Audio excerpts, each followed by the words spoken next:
À, tại đấy. Đây là thợ mới tuyến nha anh em. Dạ, xin chào 500 anh em. Có yêu cầu là gặp chủ nhà các bạn nhé. Chủ nhà tên gì để anh em biết? Chủ nhà là tên thường gọi là Ma Linh. Rồi. Nhưng mà tên thật là Y Lố. Ở đâu anh? Địa chỉ? Địa chỉ Đắk Môn, Đắk Sông, Đắk Nông. Ba. Đây là nhà anh Ma Linh nha. Thì anh đang sơn hàng rào rất là đẹp. Cùng tam ôn nữa các bạn ạ.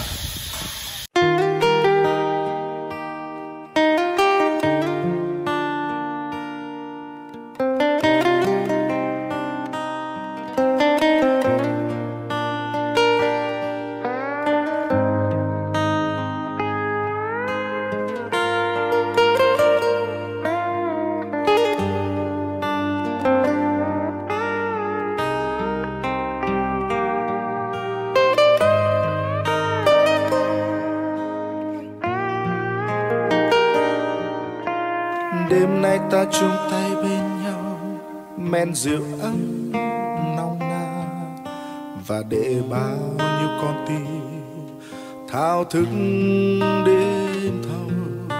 Tình yêu cao nguyên dâng cao trong ta, dần xóa tan bao muộn phiền cho dòng suối mát. Hoa khúc ấy đây nồng nàn, dịu dàng ngọn gió tai nghe, rừng núi hướng về nơi đây.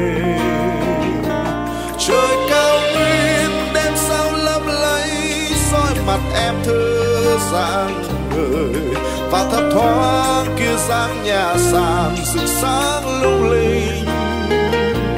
Ngàn thông xanh vì vu reo vui đón những người con về đây. Dòng vòng tay hòa cùng lời ca, đàn chim cao nguyên ơi tung cánh cho trời cao.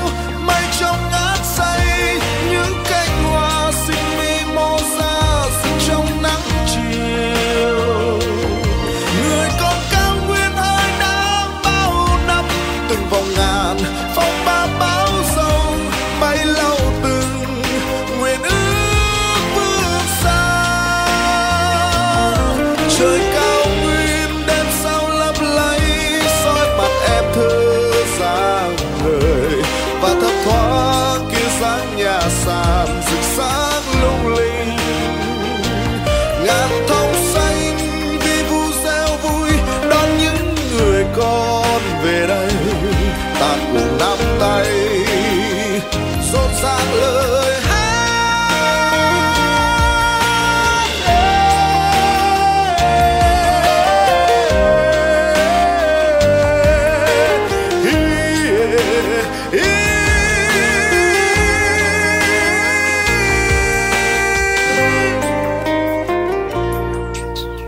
Đêm nay ta chung tay bên nhau, men rượu ấm nồng nàn, và để bao nhiêu con tim thao thức đêm thâu. Tình yêu cao nguyên dâng cao trong ta, dần xóa tan bao muộn phiền cho dòng suối mát. Hoa khúc ấy đây nồng nàn, dịu dàng ngọn gió hay lắng tai nghe. Rừng núi hướng về nơi đây. Trời cao nguyên đêm sao lấp lánh, soi mặt em thơ dáng người, và thấp thoáng kia dáng nhà sàn rực sáng lung linh. Ngàn thông xanh vì vu reo vui đón những người con về đây. Dòng vòng tay hòa cùng lời ca,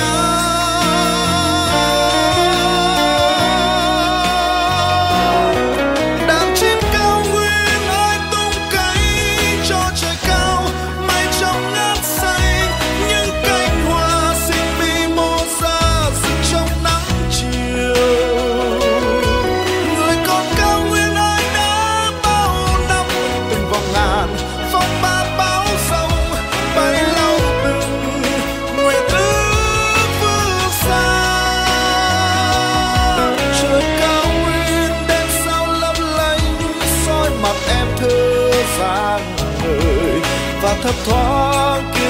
nhà sàn rực sáng lung linh. Ngàn thông xanh vì vu reo vui đón những người con về đây. Ta cùng nắm tay cho đời đẹp mãi anh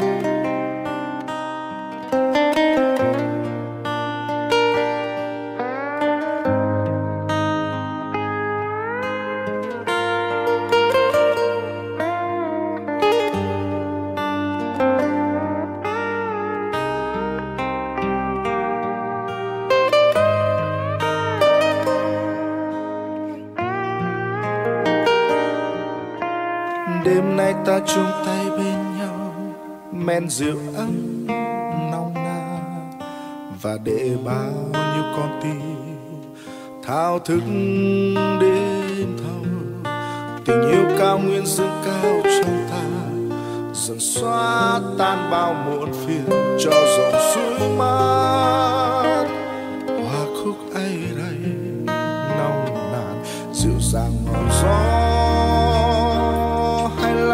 tai nghe rừng núi hướng về nơi đây. Trời cao nguyên đêm sao lấp lẫy soi mặt em thơ dáng người và thấp thoáng kia dáng nhà sàn rực sáng lung linh. Ngàn thông xanh vì vu reo vui đón những người con về đây. Dòng vòng tay hòa cùng lời ca đàn chim cao nguyên ơi tung cánh cho trời cao mây trong ngát say những cánh hoa xinh mi mô ra rực trong nắng chiều. Người con cao nguyên ơi đã bao năm từng vòng ngàn phong ba bão giông bay lâu từng nguyện ước. Trời cao nguyên đêm sao lấp lẫy soi mặt em thơ dáng người và thấp thoáng kia dáng nhà sàn rực sáng lung linh. Ngàn thông xanh vì vu reo vui đón những người con về đây. Ta cùng nắm tay rộn ràng lời hát.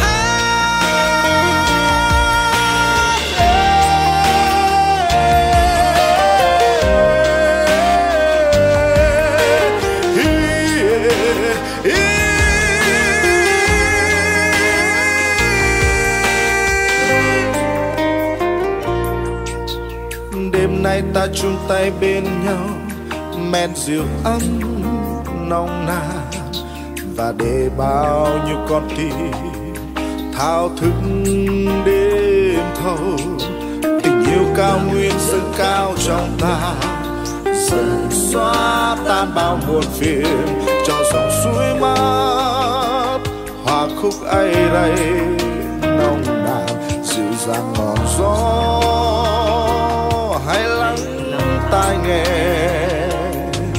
rừng núi hướng về nơi đây.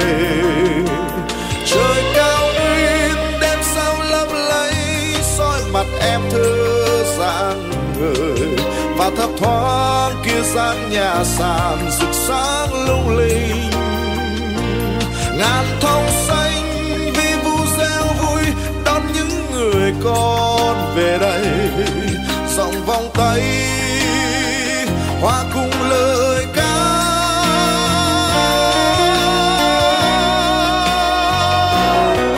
đàn chim cao nguyên ơi tung cánh cho trời cao mây trong ngát say những cánh hoa xinh bi mô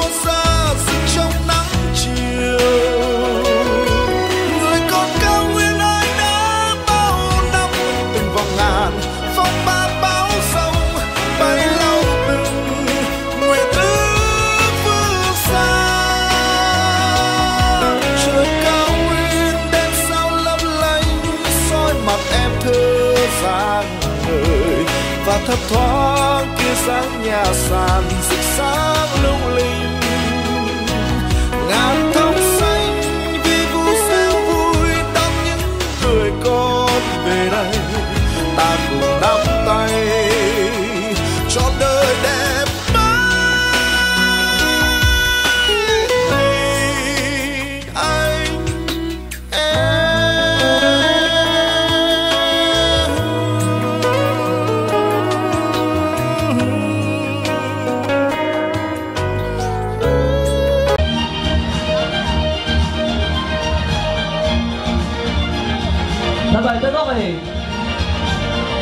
chúng ta luôn biết rằng cuộc sống này muôn màu, muôn vẻ, những điều tốt đẹp nhất hơn nữa để tất cả chúng ta trú nắng và che mưa. Nơi chúng ta trở về đó chính là nơi tổ ấm yêu thương, mái nhà. Mái nhà luôn là tổ yêu thương, là nơi chốn bình yên sau những thật vậy. Tất cả bao nhiêu năm tháng chờ đợi, phút giây hạnh phúc bây giờ là đây. Cho phép đại gia đình của chúng ta, anh chị vợ Mẹ Linh cùng với các em nở nụ cười thật tươi được không ạ? Nghiêng mình nhẹ nhàng. Cũng đi chào tất cả các vị quan khách ngày hôm nay. Mời lời chào bắt đầu.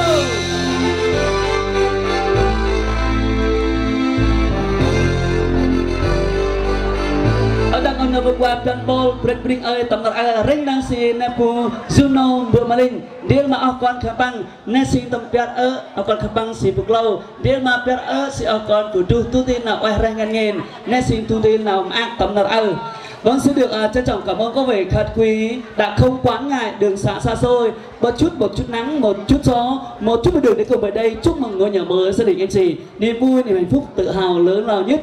Và bản thân tôi rất là vinh dự theo như sự ủy quyền của gia đình anh chị Vượng và Linh có đôi lời phát biểu đại diện cho gia chủ trong buổi trưa ngày hôm nay. Và đầu tiên xin được trân trọng kính chào quý vị khách quý của chúng ta đã bớt chút thời gian quý báu nhận lời mời với gia đình anh chị Vượng và Linh tại địa chỉ Bon A3, xã Đắc Môn, huyện Đắc Sông, tỉnh Đắk Nông, nhân niềm vui mừng tân gia ngôi nhà mới ngày hôm nay. Chắc chắn rằng trong buổi trưa ngày hôm nay rất là nhiều quý vị quan khách từ anh em Sài Gòn và anh em Đắk Lắk, 49 Lâm Đồng và Đắk Nông của chúng ta. Bên cạnh đó bà con chòm xóm Đắk Sông và Đắk Nông trong ngày hôm nay rất là vui tươi. Quý vị đã không quán ngại đường xá xa xôi và gia đình anh chị Vượng và Linh không đáp lại những tình cảm tốt đẹp nhất quý vị quan khách. Xin tất cả chúng ta cùng nhau chúc vui hạnh phúc trọn vẹn trong buổi trưa ngày hôm nay. Chắc chắn rằng buổi tiệc trong ngày hôm nay không tránh khỏi những sự thiếu sót. Mong tình thương, mến thương quý vị quan khách của chúng ta lường tình bỏ qua cho. Thật vậy thưa các vị, những lời tri ân của gia đình, đặc biệt đại diện gia đình trong buổi trưa ngày hôm nay, bao nhiêu lời chân tình, những lời cảm tạ gia đình của chúng tôi gửi chào một tràng vỗ tay thật lớn để chúc mừng nữa được không nào? Thật vậy thưa các vị khách quý thân mến, chúng ta vừa thưởng thức những món ăn thật là tuyệt vời, hấp dẫn, ngon miệng từ phía nhà hàng Như Khơi của chúng tôi. Nhà hàng Như Khơi thì rất là tuyệt vời, phục vụ quan khách từ khắp nơi nơi, món ăn đặc sản đều có đủ, vừa lòng quan khách mở tiệc vui. Trong lúc này xin được trân trọng kính mời kính giới thiệu chủ nhà hàng anh Như Khơi sẽ tiến lên sân khấu gửi tặng chúc mừng cho gia chủ những món quà đầy yêu thương, ý nghĩa nhất nhân ngày tân gia ngày hôm nay. Xin cảm ơn MC Ngọc Kha. Trong niềm vui hân hoan mừng ngôi nhà mới của gia đình hai em, dịch vụ Gia Chánh Như Khơi có món quà nhỏ gửi tặng hai em. Hai em sống trong ngôi nhà mới thật hạnh phúc và tràn đầy tình yêu thương. Nguyện xin Đức Chúa Trời ban ngôi, ban bình an, ban phước lành và ban sức khỏe cho gia đình em. Lời đầu tiên con xin gửi tới cùng bà các anh chị cùng toàn thể các quý vị khách quý hiện diện trong hội trường ngày hôm nay lời chúc sức khỏe và lời chào thân thương nhé. Mặc dù dịch vụ của chúng con ngày hôm nay cố gắng tiếp đón quý vị một cách tốt nhất với thời tiết rất là nóng bức, khuôn viên hội trường có phần hơi chật hẹp, cho sự đi lại phục vụ quý vị chắc hẳn dịch vụ của chúng con không tránh khỏi được những thiếu sót. Với tình thương mến, xin lấy tình thương mà bỏ qua những thiếu sót. Trưa ngày hôm nay chú nhà hàng Như Khơi rất là tuyệt vời, một tràng vỗ tay thật lớn để chúc mừng được quý vị. Quý vị ơi, 1, 2, 3, 2, 3. Vâng, xin chúc mừng. Và cuối cùng này, xin chúc gia đình anh chị Vượng Mẹ Linh của chúng ta làm ăn thì phát đạt, tiền vào cửa trước, vàng vào cửa sau, tất cả ngó nhau cùng chui vào kết sắt nhà mình. Và niềm vui đó gia đình anh chị có mừng không ạ? Một lần nữa là tôi rất là cảm ơn ngày hôm nay. Tôi không biết nói gì hơn. Lời chào tất cả anh em ngày hôm nay. Gia đình chúng tôi có một ngôi nhà, để có một căn nhà nhỏ nhỏ để mời anh em tất cả xa gần. Có gì sai sót thì mong rằng anh em bỏ qua cho gia đình chúng tôi. Một lần nữa tôi xin không biết nói gì hơn. Lời chúc sức khỏe tất cả anh em, cứ vui vẻ thoải mái, cứ chơi cùng vui với gia đình chúng tôi. Tôi xin cảm ơn và cảm ơn tất cả. Chúng ta đang xin lỗi đang xin nạp bơ xin nôm bơ mà lên akan nghe họ ba đang xin nào đông nam pun nào lỗi ở đường ngoại dan bơ tầm đặt ao phùng ngay một chuyện ô nào nuôi tóc thì khăn băng ăn đây ăn bao nhiêu bao rồi bao xì với cái tên đang xì xin nôm bơ mà lên đi mà còn khẩn đi trên tầm áp xương tuyên đang nào mắc ano cùng ngoại dan bơ prin tầm đặt ao là ai mà nạp bơ xin nôm akan nghe.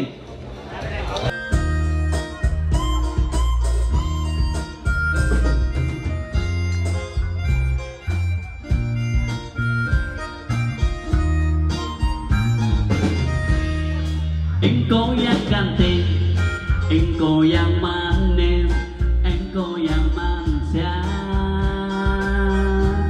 selalu tersipu rawan sikapmu di balik kemalunmu, di remah kabutmu, di balik mega-megamu, tuh melihat dua tanggang di balik punggungmu. Madu di tanggang kananmu, hei racun di tanggang kirimu.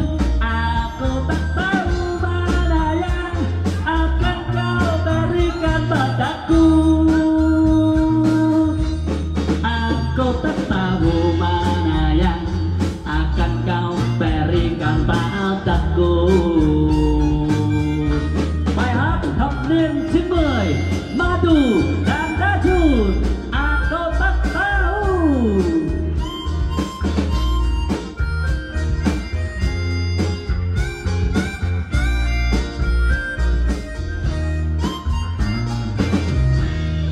Engkau yang cantik, engkau yang manis, engkau yang manja, selalu tersipu daun sikapmu di balik kemalunmu, di remang kabutmu, di balik mega-megamu, ku melihat dua tanggang di balik punggungmu. Madu di tangan kananmu, hei racun di tangan kirimu. Aku tak tahu mana yang akan kau berikan padaku.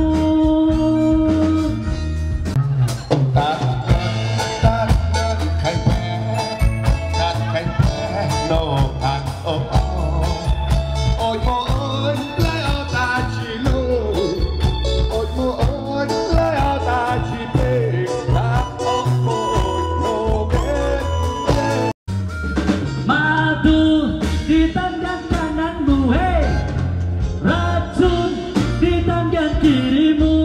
Aku tak tahu mana yang akan kau berikan padaku.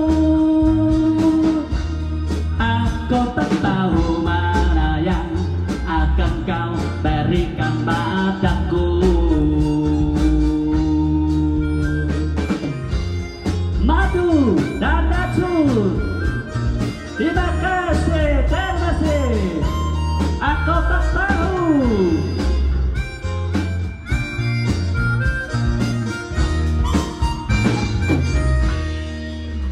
Terima kasih. Là xin cảm ơn, xin cảm ơn quý vị khách quý rất là nhiều với nhạc phẩm được mang tên Madu.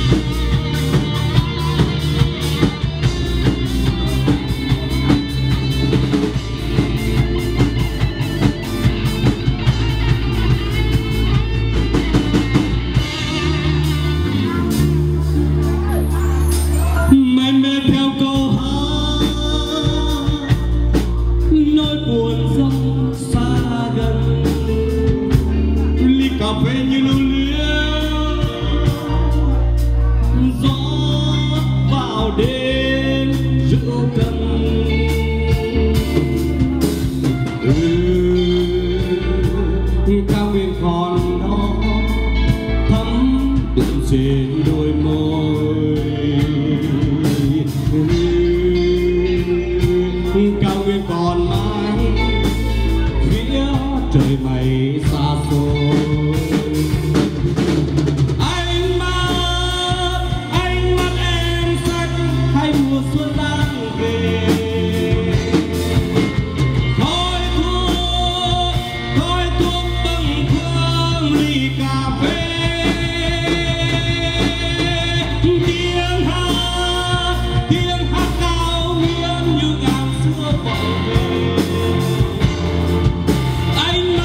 xin lắng nghe cho một tràng pháo tay ạ.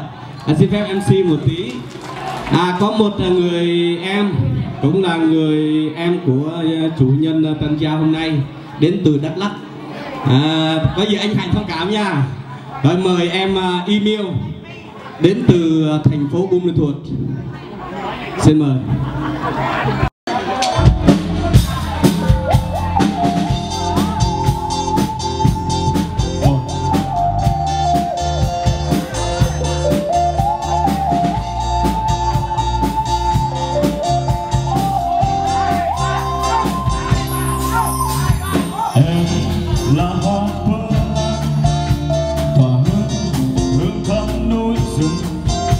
Bước chân nhanh vui em xuống xuống, vùi nước trên lưng em mang về buồn. Anh như con thuốc hoa tìm em giữa chốn đại ngàn, mảnh đất hoang sơ từ bao đời. Giờ có em mang sức sống về với buồn làng. Ngày nắng lên anh đi xuống núi đi qua làng em, ngược chân dốc suối để anh trộm nhìn.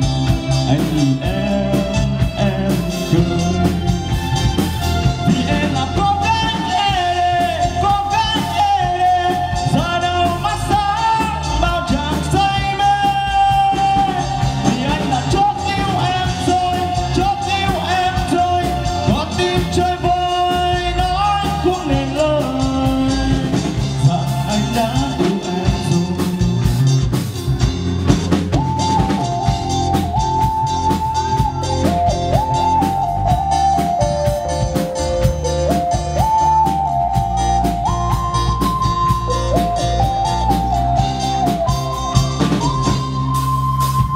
Em là hoa phơ và hương khắp núi rừng.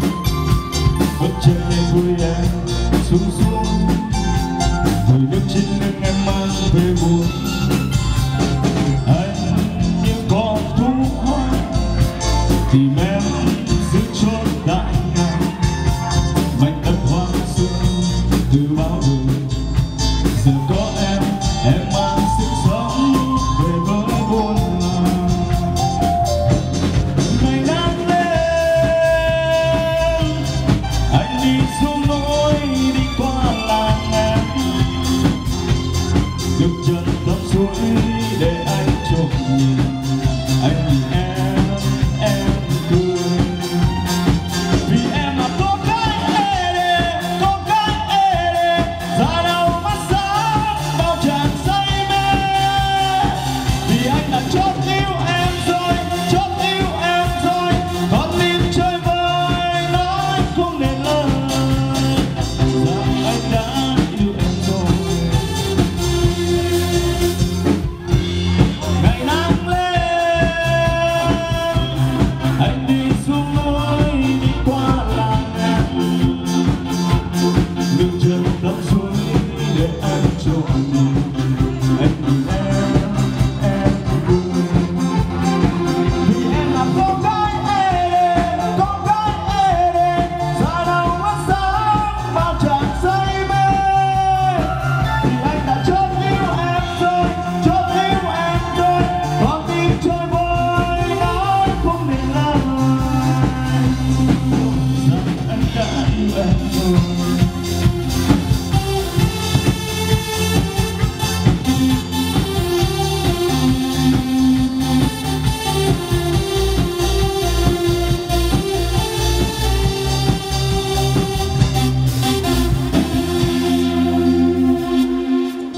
Chân thành cảm ơn và chúc mừng bạn rất là nhiều đã có buổi chương trình diễn văn nghệ trong buổi trưa nay. Bài hát được mang tên Vì Em Là Cô Gái ED. Một tràng pháo tay thật nồng nhiệt chúc mừng người được không ơi.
mặt em thơ sáng ngời và thấp thoáng kia dáng nhà sàn rực sáng lung linh. Ngàn thông xanh vì vui reo vui đón những người con về đây. Dòng vòng tay hoa cùng lời ca, đàn chim cao nguyên ơi tung cánh cho trời cao. Mây trong ngát say những cánh hoa xinh mi màu da rực trong nắng chiều. Người con cao nguyên ơi đã bao năm từng vòng ngàn phong ba bão giông bay lâu từng nguyện ước vươn xa. Trời cao nguyên đêm sao lấp lánh soi mặt em thơ sáng ngời và thấp thoáng kia dáng nhà sàn rực sáng lung linh. Ngàn thông xanh vì vu reo vui đón những người con về đây. Ta cùng nắm tay rộn ràng lời